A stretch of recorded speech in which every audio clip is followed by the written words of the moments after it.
কোরআনের এই সূরাটাকে আমি বেশি ভালোবাসি। আমার নবী তাৎক্ষণিকভাবে জবাব দিয়ে বলেন, হুব্বুকা ইয়াহা ইউদখিলুকাল জান্নাহ। সাহাবীরে, কোরআনের এই সূরার মধ্যে তোমার অধিক ভালোবাসাটা আল্লাহর জান্নাতে তোমাকে পৌঁছায়া দেবে। এই সূরার মধ্যে ভালোবাসা তোমাকে আল্লাহর জান্নাতে পৌঁছায়া দিবে। তাহলে কোরআনকে ভালোবাসলে মানুষ কোথায় যায়? কোরআনকে ভালোবাসলে, কোরআনের তিলাওয়াত করলে মানুষ জান্নাতি হয়, মানুষ জান্নাতি হবে। কোরআনের বিরোধিতা করলে, কোরআনের তিলাওয়াতকে ঘৃণা করলে, কোরআনের তিলাওয়াতকে অবজ্ঞা করলে ওই মানুষ জান্নাতি হতে পারে না, সে জাহান্নামী হবে। আমার ভাইয়েরা, আমার বন্ধুরা, রাহমাতুল লিল আলামিন নবী মুহাম্মদুর রাসূলুল্লাহ সাল্লাল্লাহু আলাইহি ওয়াসাল্লাম সারা রাত নামাজে দাঁড়িয়ে দাঁড়িয়ে কোরআনের তিলাওয়াত করতেন। নামাজের ভিতরে নবী কোরআনের তিলাওয়াত করতেন। আল্লাহর নবীর পা মুবারক ফুলে যেত, আল্লাহর নবীর পা মুবারক ফুলে যেত। ও মুসলমান, আল্লাহর হাবিব রাহমাতুল লিল আলামিন এত অধিক পরিমাণে তিলাওয়াত করতেন। আমার নবী এই জন্য ওহী নাজিল হইলে কোরআনের কোনো আয়াত যেন ছুটে না যায়, এই কারণে আমার নবী ঘন ঘন ঠোঁট নাড়ায় কোরআন মুখস্থ করার চেষ্টা করতেন। আমার আল্লাহ বলেন, হাবিব লা তুহাররিক বিহি লিসানাক লিতা'জালা বিহি ইন্না আলাইনা জামআহু ওয়া কুরআনা ফাইযা ক্বরানাহু ফাত্তাবি' কুরআনা সুম্মা ইন্না আলাইনা বায়ানা। হাবিব ঘন ঘন ঠোঁট নাড়ায়া কোরআন মুখস্থ করা লাগবে না। কোরআন যেহেতু আমার কালাম, নাজিল করেছি আমি আল্লাহ, হেফাজত করব আমি আল্লাহ। আপনাকে কষ্ট করতে হবে না, আপনার সিনায় কোরআন জমায়াও দেব আমি আল্লাহ। আপনি শুধু তিলাওয়াত শুনবেন, জিবরাইল তিলাওয়াত করবে, আপনি শুনবেন, আমি আল্লাহ আপনার সিনায় বসায় দেব। সুম্মা ইন্না আলাইনা বায়ানা, আমি আল্লাহ আপনার জবান দিয়ে কোরআনের তিলাওয়াত নয়, শুধু ব্যাখ্যা তাফসীর সহ আপনার জবান দিয়ে বের করে দেব। الذي أرسله بالحق بشيرا ونذيرا وداعيا إلى الله بإذنه وسراجا منيرا صلى الله تعالى عليه وعلى آله وأصحابه وبارك وسلم تسليما كثيرا. أما بعد، فأعوذ بالله من الشيطان الرجيم. بسم الله الرحمن الرحيم. أتل ما أوحي إليك من الكتاب وأقم الصلاة إن الصلاة تنهى عن الفحشاء والمنكر ولذكر الله أكبر والله يعلم ما تصنعون. قال رسول الله صلى الله عليه وسلم: إن هذه القلوب تصدأ كما يصدأ الحديد إذا أصابه الماء. قيل: وما جلاؤها يا رسول الله؟ قال: كثرة ذكر الموت وتلاوة القرآن. صدق الله مولانا العظيم، وبلغنا رسوله النبي الأمي الكريم، ونحن على ذلك لمن الشاهدين والشاكرين، والحمد لله رب العالمين. اللهم صل على محمد وعلى آل محمد كما صليت على إبراهيم وعلى آل إبراهيم إنك حميد مجيد. اللهم بارك على محمد وعلى آل محمد كما باركت على إبراهيم وعلى آل إبراهيم إنك ইন্নাকা হামিদুম মাজিদ। মুহতারাম মুসল্লিয়ান কিরাম, আল্লাহ রাব্বুল আলামিনের দরবারে শুকরিয়া আদায় করছি, যিনি আমাদেরকে অত্যন্ত দয়া করে, মায়া করে, মেহেরবানি করে পবিত্র জুমার দিনে জুমার নামাজ আদায়ের উদ্দেশ্যে মসজিদে আসার বসার তৌফিক দান করেছেন। শুকরিয়া আদায় করছি, সবাই পড়ি আলহামদুলিল্লাহ। মুহতারাম মুসল্লিয়ান কিরাম, সকল আমলই আল্লাহ রাব্বুল আলামিনের কাছে প্রিয়। যত নেক আমল আছে সকল নেক আমলই আল্লাহর কাছে প্রিয়, চাই সেটা বড় হোক চাই ছোট হোক। এই জন্যে বুজুর্গানে দিন বলেন, নেক আমল ছোট আর বড় পার্থক্য করে আমল না করা, বরঞ্চ সবগুলোই আমল করার চেষ্টা করা। তার কারণ অনেক সময় ছোট আমলটাই আল্লাহর কাছে বেশি পছন্দ হয়ে যায়, আর এই ওসিলায় আল্লাহ তাকে মাফ করে দেবে। আমরা তো অনেক সময় মোটা দাগের বড় বড় যে আমলগুলো সেই আমলগুলো করি, আর একটু ছোট হইলে না এটা না হইলে অসুবিধা নেই, এটা সুন্নত, এটা নফল, এটা মুস্তাহাব এই বলে আর ওইদিকে আমরা অগ্রসর হই না। মুহতারাম হাজিরিন, হাদিস শরীফে আছে হাসরের ময়দানে আল্লাহ রাব্বুল আলামিন ফেরেশতাদেরকে বলবেন, আমার বান্দার আমলের কি অবস্থা, কি হালত। ফেরেশতারা দেখে বলবেন, আল্লাহ তার আমলে অনেক ত্রুটি, ফরজ আমলগুলোর মধ্যে অনেক ত্রুটি আছে। আল্লাহ রাব্বুল আলামিন তখন বলবেন, দেখো আমার বান্দার আমল নামায় নফল ইবাদত বন্দেগী আছে কিনা। ফেরেশতারা বলবেন যে হ্যাঁ আল্লাহ, নফল ইবাদত বন্দেগীও আছে। কথা হলে নফল দিয়ে ফরজের ঘাটতি পূরণ করে জান্নাতে পৌঁছায় যাবে। কি দিয়ে কিসের ঘাটতি পূরণ হবে? নফল দিয়ে ফরজের ঘাটতি পূরণ হবে।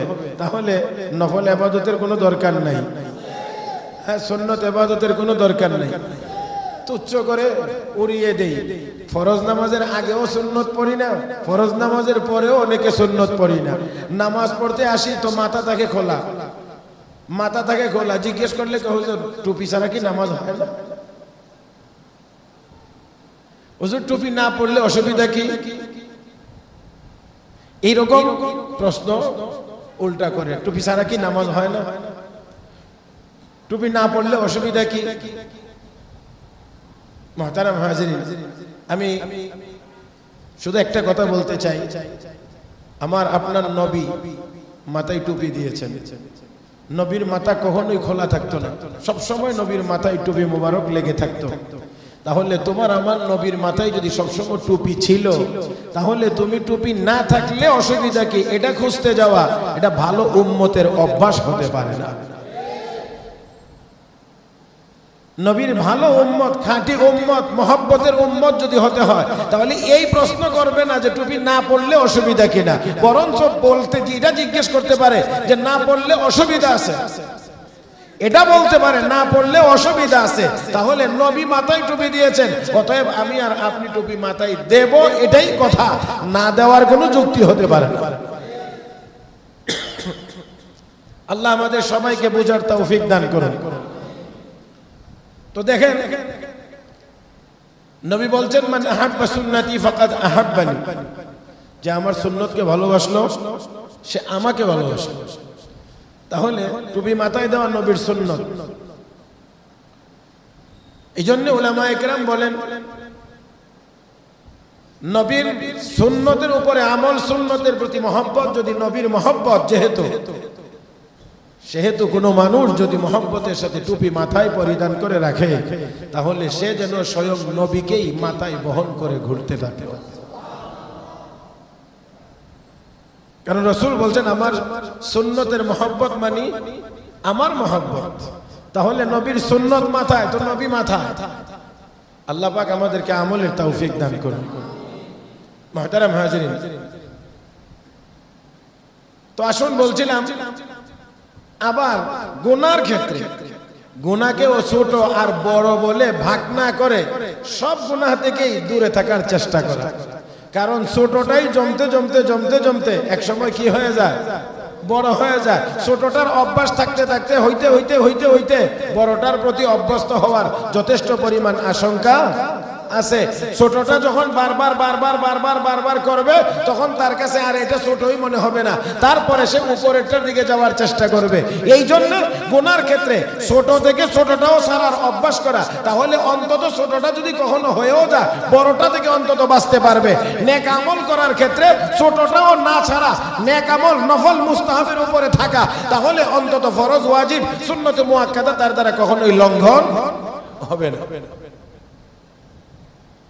কারণ যার নিয়মিত নফল মুস্তাহাবের উপরে আমল থাকবে, ছুটলে তার নফল মুস্তাহাবটা ছুটবে, তার উপরের গুলো ঠিক থাকবে। হ্যাঁ, উপরের গুলো ঠিক থাকবে। আর যদি পরেই ফরজ, পরেই শুধুমাত্র ফরজ, এখন যেদিন ছুটবে তো কোনটা ছুটবে আল্লাহ বুঝাইতে পারি নাই। পরেই শুধু ফরজ নামাজ, আর কোন নামাজ পড়ে না। এখন যদি কোনোদিন আল্লাহ না করো কোনোদিন যদি ছুটে তো ছুটবে কোনটা? ফরজই ছুটবে, কারণ তার তো আর কিছুই। এই জন্য নফল মুস্তাহাবের উপরে আমলের অভ্যাস থাকে। রব্বে করিম কোরআনে কারীমের ভিতরে বলেছেন, ইয়া আইয়ুহাল্লাযীনা আমানু রুকউ ওয়াসজুদু ওয়া'বুদু রাব্বাকুম واعبدوا ربكم وافعلوا الخير لعلكم تفلحون। আল্লাহ রাব্বুল আলামিন বলেন, হে ঈমানদারেরা, রুকু করো সিজদা করো। বলেন দেখি কোন ইবাদতে রুকু আর সিজদা আছে? হ্যাঁ, রুকু সিজদা কোন ইবাদতের ভিতরে আছে? নামাজের ভিতরে। রুকু করো সিজদা করো মানে নামাজ পড়ো। ইরকাউ ওয়াসজুদু ওয়া'বুদু রাব্বাকুম, তোমাদের রবের ইবাদত করো। সাথে সাথে আল্লাহ রাব্বুল আলামিন বলেন ওয়াফআলুল খায়র। মুফাসসিরিন کرام এখানে গিয়ে বলেন যে আল্লাহ রাব্বুল আলামিন ইরকাউ ওয়াসজুদু ওয়া'বুদু রাব্বাকুম পর্যন্ত ফরজের কথা বলেছেন, ওয়াফআলুল খায়র বলে আল্লাহ নফল ইবাদতের কথা বলেছেন। তার মানে ফরজ ইবাদত করো, নফল ইবাদত করো, তাহলে লাআল্লাকুম তুফলিহুন, তাহলেই তোমরা সফল হতে পারবে। মুহতারাম হাজরিন, সেই জন্য আমরা যেমন করে ফরজ নামাজ পড়ব, সাথে কিছু নফল নামাজও আমাদের থাকা চাই, আমাদের থাকার প্রয়োজন। আল্লাহ আমাদেরকে তৌফিক দান করুন, মহব্বতের সাথে বলি আমিন। আর হাদিস শরীফে আছে, যতক্ষণ পর্যন্ত একজন মানুষ নফল ইবাদত বন্দেগী না করবে ততক্ষণ পর্যন্ত ওই মানুষটি আল্লাহর ওলি হইতে পারবে না। যতক্ষণ পর্যন্ত নফল ইবাদত বন্দেগী না থাকবে ততক্ষণ পর্যন্ত সে আল্লাহর ওলি হতে পারবে না। মুহতারাম হাজরিন, এই জন্য উলামায়ে কেরাম লিখেন, তাহাজ্জুদ যার নাই সে আল্লাহর ওলি হতে পারে না। বাংলাদেশে হতে পারে, কোরআন হাদিসের দৃষ্টিতে হতে পারে না। বাংলাদেশে তো ল্যাংটা হলেও পীর হইতে পারে, কাপড় চোপড় নাই সেও পীর হতে পারে, মাথার মধ্যে জটা লাগানো, জট চুল জট হয়ে আছে সেও পীর হতে পারে, দাড়ি মুছে একাকার সেও পীর হইতে পারে, নামাজ রোজা এক ওয়াক্ত নিজেও পড়ে না তারপরেও সে পীর হইতে পারে। মুহতারাম হাজরিন, জানি না এরা কোন কোন ধরনের পীর মুরিদের কথা বলে আর কোন ধরনের পীরালির কথা বলে, সেটাও আমি বুঝি না। যাই হোক, আমি এতটুকু বলতে পারি, নামাজ ছাড়া তো আমার নবী কয় সে আসলে প্রকৃত মুসলমানই হতে পারে না, পীর হইলে পরের কথা। রাসূল বলেন, যার নামাজ নাই ইসলামে তার অংশ নাই। যার নামাজ নাই তার দেহের মধ্যে মাথা নাই, মাথা ছাড়া দেহটা যেমন, নামাজ ছাড়া ইসলাম আর ইমানের অবস্থা। অথচ নামাজ নাই। মাশাআল্লাহ, অনেকে তো আছে একেবারে কেলেন, কেউ তো আছে দাড়ি মুছে একাকার, এর মুখের ছিদ্র কোন দিক দিয়ে তালাশ করে বের করা বড় কঠিন। আবার কেউ আছে মাশাআল্লাহ একেবারে পরিষ্কার। হ্যাঁ, উনিও এই জন্য এখন আবার আরেক সিস্টেম বেরিয়েছে, সেটা হলো যে দাড়ি নাই, টুপি নাই, কোনো কিছু সুরত নাই। এখন উনি যদি কয় আমি পিসাব, কেউ আবার প্রশ্ন করতে পারে। এই জন্য উনি আবার একটু হেকমত করে এই লাইনটা থেকে সরে কয়, না আমি পিসাব না, আমি পীরজাদা। মনে হয় আপনারা বুঝছেন না, পীরজাদা বুঝেন নাই। পীরজাদা মানে হইলো পিসাবের ছেলে, পিসাবের আচ্ছা ইঞ্জিনিয়ার সাহেবের ছেলে, লেখাপড়া করে না এক অক্ষরও। আপনারা তার কাছেও তো যাবেন প্ল্যান আনার জন্য, হ্যাঁ, বিল্ডিং এর প্ল্যান করার জন্য তার কাছে যাবেন না? সে যদি বলে আমি ইঞ্জিনিয়ার জাদা,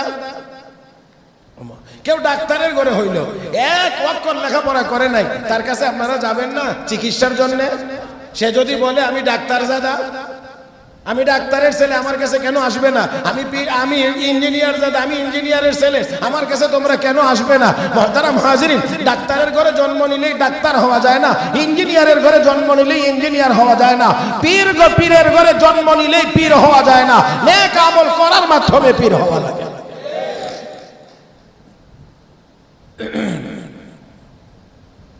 যাই হোক, আসুন আমার কথা অন্যদিক। তো আমরা গুনাহের ক্ষেত্রে এখানেও ভাগ করে এটা ছাড়বো এটা করব, এমনটা যেন না হয়। ছোট থেকে ছোট গুনাহটাও ছেড়ে দিতে হয়, ছেড়ে দেওয়ার অভ্যাস থাকতে হয়। আমাদের অনুভূতি হয় না, আমাদের ভিতরে সেই অনুভূতি জাগ্রত হয় না। মুহতারাম হাজরিন, আল্লাহর এক প্রিয় বান্দা, আল্লাহর এক ওলি, আল্লাহর এক নিকটতম বান্দা টয়লেটে, বাথরুমে, ওয়াশরুমে যাওয়ার সময়ে ভুলবশত ডান পা দিয়ে প্রবেশ করে ফেলেছে। কোন পা? ওয়াশরুমে যাইতে হলে কোন পা? মাশাআল্লাহ। আর একটু সবাই মিলে বলি, যাওয়ার সময়, বের হওয়ার সময়, মসজিদে আর ঢুকবার সময়, বের হওয়ার সময় খেয়াল থাকবে তো? খেয়াল থাকবে। করতে গিয়ে গল্প করতে করতে মসজিদে ঢুকি, বাম পাও না ডাইন পাও, তো সরণই নাই, বিশ্বাস না হয় না তো একটু সময় মসজিদের গেটে কেউ একটু দাঁড়িয়ে দেখবেন। কারণ আমি আমার এই ক্ষুদ্র জীবনে অনেকবার দেখার চেষ্টা করেছি, অনেকবার, যে দেখি কি অবস্থা। অধিকাংশ মুসলমান, হাতে গোনা কয়েকজন ছাড়া বাকি সবাই এই খেয়ালই নেই, ডান পা দিয়ে ঢুকছে না বাম পা দিয়ে ঢুকছে, এটা খেয়ালই সে করে নাই। আর খেয়াল যদি না হয়, মিস্টার শয়তান আমাদের পিছনে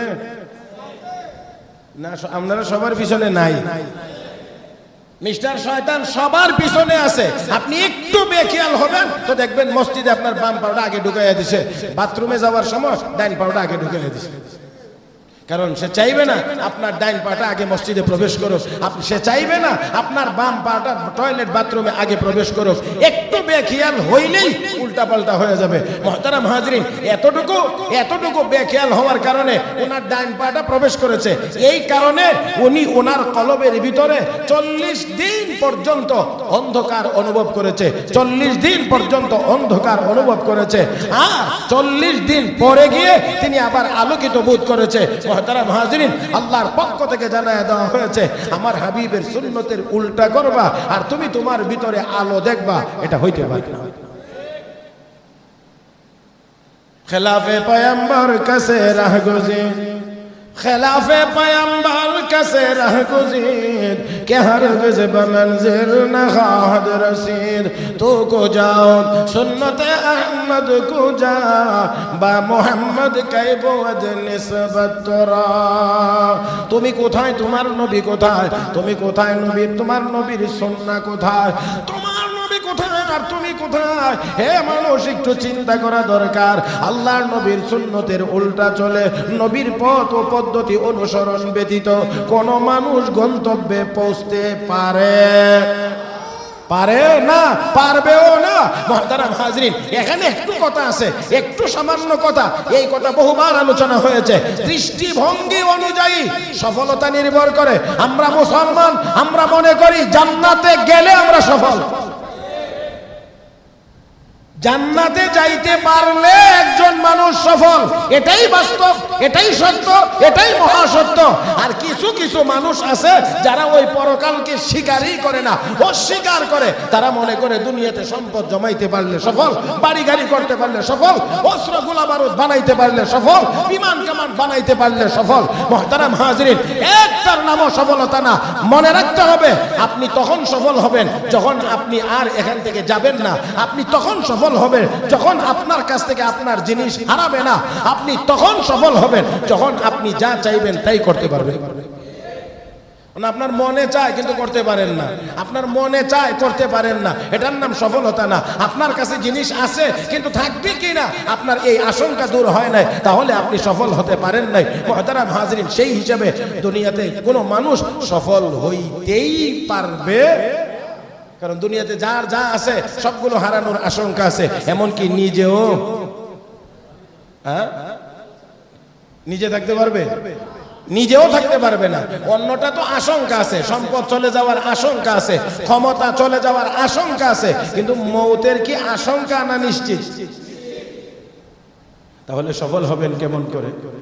আর হাসরের দিন আল্লাহ যখন জান্নাত দিবেন, তখন আল্লাহ জান্নাত এবং জাহান্নামীরা জান্নাতে জাহান্নামে চলে গেলে আল্লাহ মৌতকে একটা জন্তু প্রাণী, ধরেন না ছাগল খাসি, এইরকম একটা প্রাণীর সুরতে আল্লাহ সবার সামনে জবাই করে দিয়ে বলবেন যে মৃত্যু আজ থেকে বন্ধ হয়ে গেছে, আর মৌত নামের কোনো জিনিস নাই। সুম্মা লা ইয়ামুতু ফিহা ওয়ালা ইয়াহইয়া, জান্নাত জাহান্নামে কেউ মরবে না, আবার মরার পরে আবার পুনরায় জীবিত হবে না।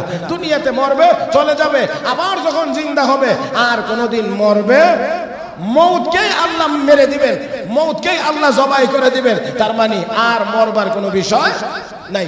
অতএব জান্নাতীরা যখন জান্নাতে যাবে, আল্লাহ রাব্বুল আলামিন তখন বলবেন, জান্নাতীরা নাজ ও নিয়ামত পাইছো? বলে হ্যাঁ আল্লাহ পাইছি, আরো একটা নিয়ামত তোমাদেরকে দিতে চাই। কি নিয়ামত? আল্লাহ আজ থেকে আমি আল্লাহ তোমাদের উপরে সন্তুষ্ট হয়ে গেলাম, আর কোনোদিন আমি আল্লাহ তোমাদের উপরে অসন্তুষ্ট হইব না।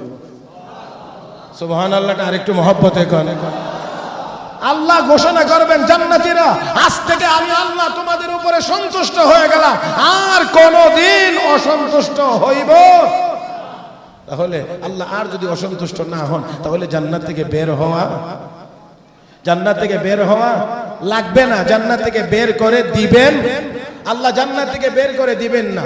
ইন্নাল্লাযীনা আমানু ওয়া আমিলুস সালিহাত কানাত লাহুম জান্নাতুল ফিরদাউসি নুজুলা খালিদিনা ফিহা লা ইয়াবগুনা আনহা হিওয়ালা। জান্নাত থেকে আল্লাহ বের করে দিবেন না, জান্নাতীরা জান্নাত থেকে বের হইতে চাইবেও। এসি রুমের থেকে বের হইতে চায় না,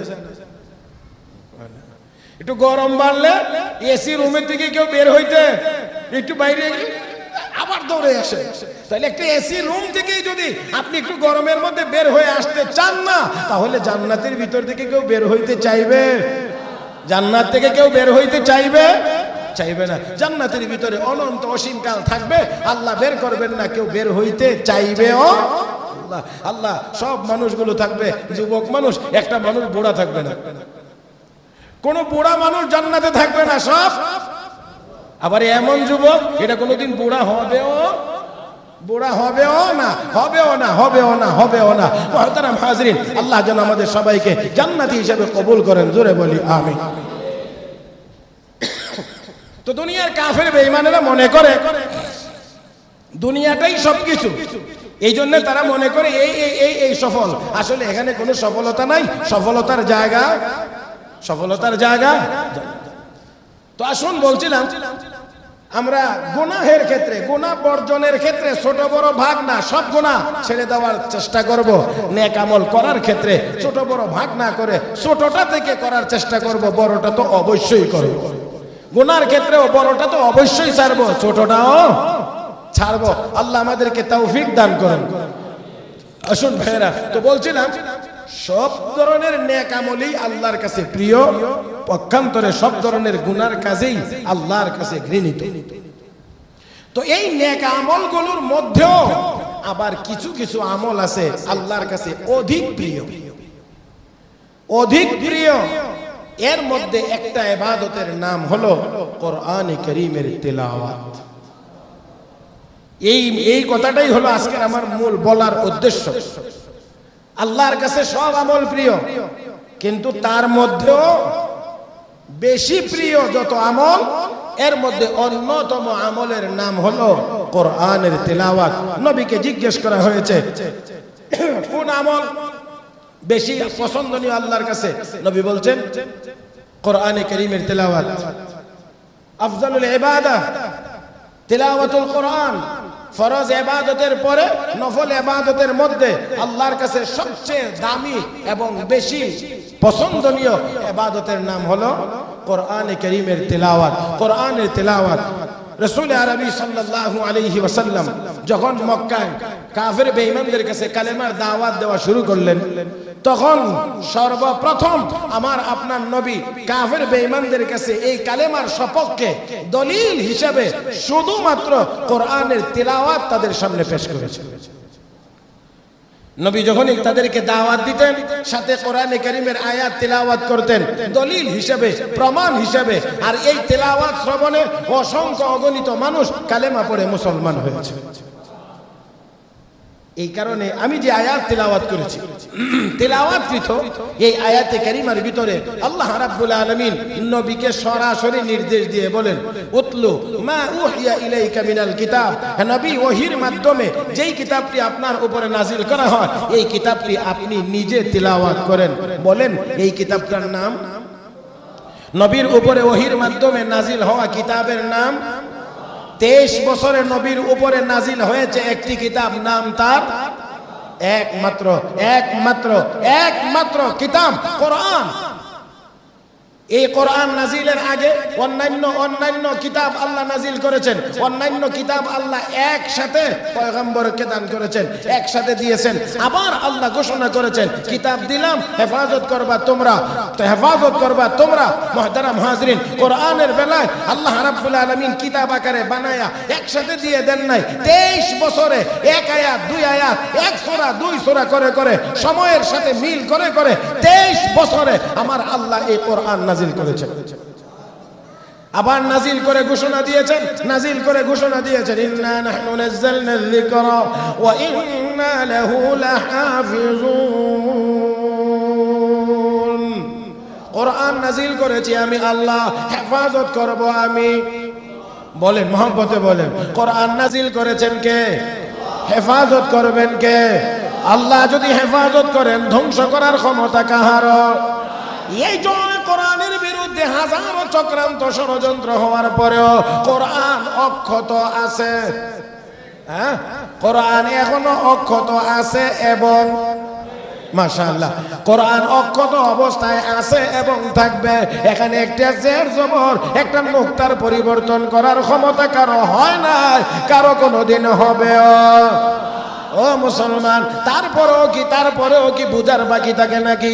ইসলাম ধর্ম একমাত্র আল্লাহর কাছে প্রিয় ধর্ম, ইসলাম ধর্ম একমাত্র আল্লাহর কাছে সত্য ধর্ম, ইসলাম ধর্ম একমাত্র আল্লাহর কাছে মনোনীত ধর্ম। কোরআন একমাত্র বিশুদ্ধ কিতাব, যেই কিতাবের উপরে হস্তক্ষেপ করার ক্ষমতা ও কাহার নাই নাই নাই নাই নাই। আমার ভাইয়েরা, তারপরেও আমরা মুসলমান বড় হীনমন্যতায় ভুগি অনেকে। ভুগবার কারণ আছে, কারণ যেই কিতাবটি সম্পূর্ণরূপে ভুল ত্রুটি মুক্ত আমার আল্লাহ চ্যালেঞ্জ করেছেন, পারো যদি তাহলে একটু কোরআনের মতো করে নিয়ে আসো। যালিকাল কিতাব লা রাইবা ফি, কোরআনের ভিতরে সন্দেহের কোনো অবকাশ নাই। আজ পর্যন্ত কেউ খুঁজে বের করেও দিতে পারে নাই। বহু জালেম বহু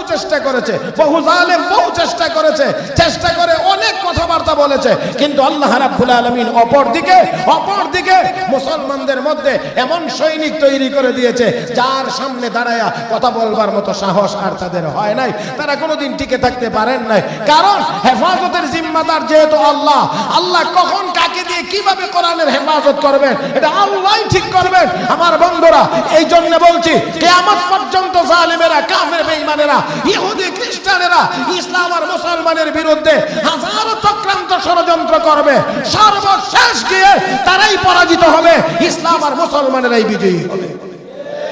ঠিকটা আসতে বললেন কেন? আর একটু জোরে কর। চূড়ান্তভাবে ইসলাম বিজয়ী, কারণ আল্লাহর নবীকে আল্লাহ পাঠাইছেন। হুয়াল্লাযী আরসালা রাসূলাহু বিল হুদা, হুয়াল্লাযী আরসালা রাসূলাহু বিল হুদা ওয়া দীনিল হক লিইয়ুযহিরাহু আলাদ দীনি কুল্লি ওয়ালাউ কারিহাল মুশরিকুন। আল্লাহ রাব্বুল আলামিন তার নবীকে সত্য ধর্ম দিয়ে, সত্য কোরআন দিয়ে দুনিয়াতে প্রেরণ করেছেন, লিইয়ুযহিরাহু আলাদ দীনি কুল্লি, ইসলামকে সকল ধর্মের উপরে বিজয়ী করে দেওয়ার জন্য। মুহতারাম হাজরিন, ইসলাম বিজয়ী ধর্মের নাম। আর ইসলামের বিজয়ের তিনটি স্তর আছে। খুব খেয়াল করে যদি শুনেন, ইসলামের বিজয়ের তিনটি স্তর আছে। এক নাম্বার হলো দলিল প্রমাণের ভিত্তিতে ইসলাম বিজয়ী ধর্ম। এটা আমার আপনার নবীর জীবদ্দশায় দলিল প্রমাণের ভিত্তিতে প্রমাণিত হয়েছে ইসলাম বিজয়ী ধর্ম। কারণ দলিল প্রমাণের ভিত্তিতে ইসলামের সামনে দাঁড়ানোর মতো কোনো ধর্মই পৃথিবীতে নেই, দাঁড়াইবার মতোই কোনো ব্যবস্থা নাই। কোন ধর্ম নিয়ে ইসলামের সামনে দাঁড় করানোর মতো ব্যবস্থা বর্তমান দুনিয়াতে নাই। এটা আমার নবীর জীবদ্দশাতেই প্রমাণিত হয়ে গিয়েছে। মুহতারাম হাজিরিন, নাম্বার 2, পৃথিবীর অধিকাংশ ভূখণ্ড ইসলামের দখলে, মুসলমানদের দখলে, কোরআনী শাসনের অনুকূলে আসার মাধ্যমে ইসলামের দ্বিতীয় ধাপের বিজয় সাইয়েদনা হযরত ওমর ফারুক রাদিয়াল্লাহু তাআলা আনহুর খেলাফতের সময়ে ইসলামের এই দ্বিতীয় ধাপের বিজয় সূচিত হয়েছে। নাম্বার 3, ইসলাম চূড়ান্তভাবে বিজয়ী হবে তখন যখন পৃথিবীতে একজন অমুসলিমও থাকবে। আল্লাহ, এটা আপনারা বিশ্বাস করেন না? পৃথিবীতে একজন অমুসলিমও থাকবে না, সব কয় না সব মুসলমান, সব মুসলমান, সব মুসলমান। হযরত ইমাম মাহদী যখন আসবেন তখন পৃথিবীতে আর কোনো ধর্মের লোক থাকবে না, ইহুদি থাকবে না, খ্রিস্টান থাকবে না, মূর্তি পূজারী থাকবে না, আগুন পূজারী থাকবে না, মুহতারাম হাজিরিন বদ্দিশরা থাকবে না, কোনো ধর্মের লোক থাকবে না, সব মুসলমান, সব মুসলমান, সব মুসলমান। তাহলে আমরা বলতে পারি, তোমরা যতই লাল নীল স্বপ্ন দেখো না কেন, পৃথিবীকে মুসলিম শূন্য করবা। কিয়ামতের আগে পৃথিবী কোনোদিন মুসলিম শূন্য হবে না। আমরা বলতে পারি সব ধর্মের লোক শূন্য হবে পৃথিবী, কিন্তু 1 সেকেন্ডের জন্য মুসলমান শূন্য হবে না পৃথিবী। যেদিন হবে সেদিন আর দুনিয়া, যেদিন হবে মুসলিম শূন্য সেদিন আর দুনিয়া থাকবে না। হ্যাঁ, কিয়ামত যখন সময় ঘনিয়ে আসবে, আল্লাহ রাব্বুল আলামিন তখন আল্লাহ রাব্বুল আলামিন এমন একটা বাতাস দিবেন, বাতাস সারা পৃথিবী ব্যাপী, সর্বশেষ সারা পৃথিবী ব্যাপী এই বাতাস বইবে। আর এই বাতাস যত ইমানদারের গায়ে গিয়ে লাগবে, লাগা মাত্রই ইমানদার দুনিয়া থেকে বিদায় হয়ে যাবে। আর একজন ইমানদারও থাকবে না। সূর্য পশ্চিম দিক দিয়ে উঠবে, মধ্য আকাশ পর্যন্ত এসে আবার ডুবে যাবে, তওবার দরজা বন্ধ, আর নতুন করে কেউ মুসলমান হওয়ারও কোনো সুযোগ, তারপরেই কিয়ামত। তাহলে পৃথিবীকে মুসলিম শূন্য করা যাবে না, পৃথিবী অমুসলিম শূন্য হবে, মুসলিম শূন্য হবে না। আর যেদিন পৃথিবী মুসলিম শূন্য হবে সেদিন আর পৃথিবী থাকবে। আল্লাহ আমাদের সবাইকে বুঝার তৌফিক দান করুন। মুহতারাম হাজিরিন, তো দেখেন, এই পৃথিবীর স্থায়িত্ব নির্ভর করে ইসলামের উপরে। ইসলাম যতদিন আছে পৃথিবী ততদিন আছে। আর জালেমেরা চিন্তা করে ইসলাম কিভাবে উৎখাত করা যায়, মুসলমান কিভাবে নিধন করা যায়, কিভাবে মুসলিম শূন্য পৃথিবীকে করা যায়। আরে মুসলমান থাকবে না ততদিন চেয়ারও থাকবে না, গদিও থাকবে না, ক্ষমতাও থাকবে না, কিছুই তো থাকবে না। তো মুসলমান থাকলে, মুসলমান থাকবে তো দুনিয়া থাকবে, তোদের নেতাগিরিও না হইলে তো এটাও থাকবে না। কিন্তু আসলে খুবই অকৃতজ্ঞ তারা, বুঝে না, বুঝবার চেষ্টাও করে না, বুঝেও না, বুঝবার চেষ্টাও তারা করে না। আল্লাহ সবাইকে হেদায়েত নসিব করুন, আল্লাহ আমাদেরকেও হেদায়েত নসিব করুন, বলি আমিন। তো যাই হোক, বলার কথা ছিল আমার যেই কথা, আল্লাহর কাছে ছোট বড় সব নেক আমলই প্রিয়। এর মধ্যে বিশেষভাবে কিছু নেক আমল প্রিয়। এর মধ্যে অন্যতম একটার নাম হলো কোরআনের তেলাওয়াত। আল্লাহ রাব্বুল আলামিনের কাছে প্রিয়। আমার আপনার নবী ঈমানের শপথকে কোরআনের তেলাওয়াত করতেন। আর তেলাওয়াত শুনে লোকেরা বলতো, এমন তেলাওয়াত তো জীবনেও কোনোদিন শুনিনি, এমন তেলাওয়াত জীবনেও কোনোদিন শুনি না, এত মজার তেলাওয়াত জীবনেও কোনোদিন শুনি না, এত পাণ্ডিত্যপূর্ণ কোরআন গান জীবনে কোনোদিন শুনি নাই। তারা তো অনেক অনেক অনেক অনেক বড় বড় কবি সাহিত্যিক হয়েছিল, কিন্তু কোরআনের এক আয়াতের সামনে সবাই মাথা নত করতে বাধ্য হয়েছে। আর এই তেলাওয়াত শুনে অসংখ্য গণিত মানুষ কালেমা পড়ে মুসলমান হয়েছে। মুহতারাম হাজিরিন, কত দুর্ভাগ্যের বিষয়, সেই কোরআনের তেলাওয়াত আজ মুসলমানের ঘর থেকে বিদায়ের পথে। আর একটু জোরে, আর একটু জোরে। মুসলমানের ঘরে কোরআনের তিলাওয়াত নাই, মুসলমানের ঘর থেকে তিলাওয়াত বিদায়ের পথে। আজকে নামের অনেক মুসলমান আছে যাদের কাছে কোরআনের তিলাওয়াত ভালো লাগে না, গান বাজনা ভালো লাগে।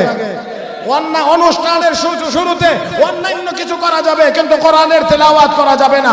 কপাল পোড়া আমি বলতে চাই, তুমি কোরআনের তেলাওয়াত না করার দ্বারা কোরআনের কিছুই আসবেও না, যাবেও না। কোরআনের তেলাওয়াত করার দ্বারা তোমার মর্যাদা বাড়বে, কোরআনের তেলাওয়াত না করলে তোমার মর্যাদা কমবে। তো আল্লাহর কাছে প্রিয়, বেশি প্রিয় যত আমল আছে এর মধ্যে কোরআনের তেলাওয়াত একটি বেশি প্রিয় আমল। করব তো ইনশাআল্লাহ? আল্লাহ আস্তে কোন করব তো ইনশাআল্লাহ? একটু হাঁটা চলা ফেরা, বসে নিরিবিলি নীরব জায়গাতে বসে তেলাওয়াত করতে পারলে ভালো, কিন্তু না করতে পারলে হাঁটা চলাফেরার ভিতরেও তেলাওয়াত করা যাবে। কারণ কোরআন কার কালাম? কোরআন কার কালাম? তো আল্লাহর কালাম মানে আল্লাহর কথা। তো কোরআনের তেলাওয়াত মানে কার সাথে কথা বলা? আল্লাহর সাথে কথা বলা। তো আল্লাহর সাথে একটু কথা বলতে পারলে, আল্লাহর সাথে একটু কথা বলতে পারলে মুমিনের কাছে তো ভালো লাগার কথা, মুমিন তো আরাম বোধ করবে, মুমিন তো আনন্দিত হবে। মুহতারাম হাজরিন, এই জন্য খেয়াল করে দেখেন, রাসূলের এক সাহাবী নামাজ পড়াইতে গিয়ে সূরা ইখলাস একদিনও বাদ দেন না, প্রতিদিন তেলাওয়াত করেন। প্রতিদিন সূরা ইখলাস তেলাওয়াত করেন, একদিনও বাদ দেন না। মুসল্লিরা গিয়া নবীর কাছে বলছেন, ইয়া রাসূলুল্লাহ, আপনার ইমাম সাহেব, আপনার দেওয়া ইমাম একদিনও কুল হুয়াল্লাহ সূরা বাদ দেন না, প্রতিদিন পড়ে। নবী ডাকলেন, সাহাবী সূরা ইখলাস প্রতিদিন তেলাওয়াত করো। জি হ্যাঁ ইয়া রাসূলুল্লাহ, প্রতিদিন তেলাওয়াত করে, একদিনও বাদ দেই না। কেন সাহাবী একদিনও বাদ দাও না? রাহমাতের নবীর সাহাবী বলেন, ইয়া রাসূলুল্লাহ ইয়া হাবিবাল্লাহ, নবী গো, ইন্নী উহিব্বু হাদিহিস সূরা, কোরআনের এই সূরাটাকে আমি বেশি ভালোবাসি। আল্লাহু আকবার। কোরআনের এই সূরাটাকে আমি বেশি ভালোবাসি। আমার নবী তাৎক্ষণিকভাবে জবাব দিয়ে বলেন, হুব্বুকা ইয়াহা ইউদখিলুকাল জান্নাহ। সাহাবীরে, কোরআনের এই সূরার মধ্যে তোমার অধিক ভালোবাসাটা আল্লাহর জান্নাতে তোমাকে পৌঁছায়া দেবে। এই সূরার মধ্যে ভালোবাসা তোমাকে আল্লাহর জান্নাতে পৌঁছায়া দিবে। তাহলে কোরআনকে ভালোবাসলে মানুষ কোথায় যায়? কোরআনকে ভালোবাসলে, কোরআনের তিলাওয়াত করলে মানুষ জান্নাতি হয়, মানুষ জান্নাতি হবে। কোরআনের বিরোধিতা করলে, কোরআনের তিলাওয়াতকে ঘৃণা করলে, কোরআনের তিলাওয়াতকে অবজ্ঞা করলে ওই মানুষ জান্নাতি হতে পারে না, সে জাহান্নামী হবে। আমার ভাইয়েরা, আমার বন্ধুরা, রাহমাতুল লিল আলামিন নবী মুহাম্মদুর রাসূলুল্লাহ সাল্লাল্লাহু আলাইহি ওয়াসাল্লাম সারা রাত নামাজে দাঁড়িয়ে দাঁড়িয়ে কোরআনের তিলাওয়াত করতেন। নামাজের ভিতরে নবী কোরআনের তিলাওয়াত করতেন। আল্লাহর নবীর পা মুবারক ফুলে যেত, আল্লাহর নবীর পা মুবারক ফুলে যেত। ও মুসলমান, আল্লাহর হাবিব রাহমাতুল লিল আলামিন এত অধিক পরিমাণে তিলাওয়াত করতেন। আমার নবী এই জন্য ওহী নাজিল হইলে কোরআনের কোনো আয়াত যেন ছুটে না যায়, এই কারণে আমার নবী ঘন ঘন ঠোঁট নাড়ায় কোরআন মুখস্থ করার চেষ্টা করতেন। আমার আল্লাহ বলেন, হাবিব লা তুহাররিক বিহি লিসানাক লিতা'জাল বিহি, ইন্না আলাইনা জামআহু ওয়া কুরআনা ফাইযা ক্বরানাহু ফাত্তাবি' কুরআনা সুম্মা ইন্না আলাইনা বায়ানা। হাবিব ঘন ঘন ঠোঁট নাড়ায়া কোরআন মুখস্থ করা লাগবে না। কোরআন যেহেতু আমার কালাম, নাজিল করেছি আমি আল্লাহ, হেফাজত করব আমি আল্লাহ। আপনাকে কষ্ট করতে হবে না, আপনার সিনায় কোরআন জমায়াও দেব আমি আল্লাহ। আপনি শুধু তিলাওয়াত শুনবেন, জিবরাইল তিলাওয়াত করবে, আপনি শুনবেন, আমি আল্লাহ আপনার সিনায় বসায় দেব। সুম্মা ইন্না আলাইনা বায়ানা, আমি আল্লাহ আপনার জবান দিয়ে কোরআনের তিলাওয়াত নয়, শুধু ব্যাখ্যা তাফসীর সহ আপনার জবান দিয়ে বের করে দেব। আমার ভাইরা, আমার বন্ধুরা, আল্লাহর হাবিব রাহমাতুল লিল আলামিন নবী মুহাম্মদুর রাসূলুল্লাহ সাল্লাল্লাহু আলাইহি ওয়াসাল্লাম তাই হাদিস শরীফে উম্মতকে বলেছেন, ইন্না হাযিল কুলুবা তাসদাউ কামা ইয়াসদাউল হাদিদ ওয়া ইযা আসাবাহুল মা। হে আমার উম্মতেরা, হে আমার উম্মতেরা, শুনে রাখো, লোহার মধ্যে পানি লাগলে যেমন করে লোহার মধ্যে জং ধরে, ময়লা ধরে, ময়লা লাগে, এমনি করে করে গুনাহের কারণে তোমাদের কলবের ভিতরেও ময়লা লাগে, জং পড়ে।